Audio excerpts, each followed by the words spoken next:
ఈరోజు బైబిల్ మాట, ఆపత్కాలమందు యెహోవా నీకు ఉత్తరమిచ్చునుగాక.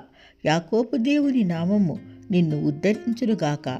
పరిశుద్ధ స్థలములో నుండి ఆయన నీకు సహాయం చేయునుగాక.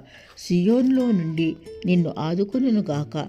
ఆయన నీ నైవేద్యములన్నిటినీ జ్ఞాపకం చేసుకొనుగాక. నీ దహన బలులను అంగీకరించునుగాక. నీ కోరికను సిద్ధింపచేసి నీ ఆలోచన యావత్తును సఫలపరచునుగాక. యెహోవా నీ రక్షణ బట్టి మేము జయోత్సాహం చేయుచున్నాము. మా దేవుని నామమును బట్టి మా ధ్వజము ఎత్తుచున్నాము.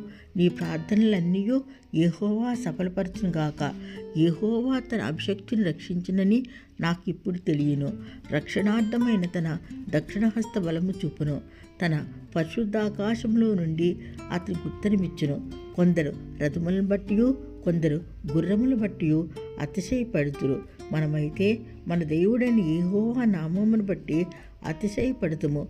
వారు కృంగి నేల మీద పడి ఉన్నారు. మనం లేచి చక్కగా నిలుచుచున్నాము. యెహోవా రక్షించుము. మేము మొర్రపెట్టినప్పుడు రాజు మాకు ఉత్తరమిచ్చునుగాక. ఆమెన్. దావీదు కీర్తన 20 అధ్యాయము. ఆమెన్.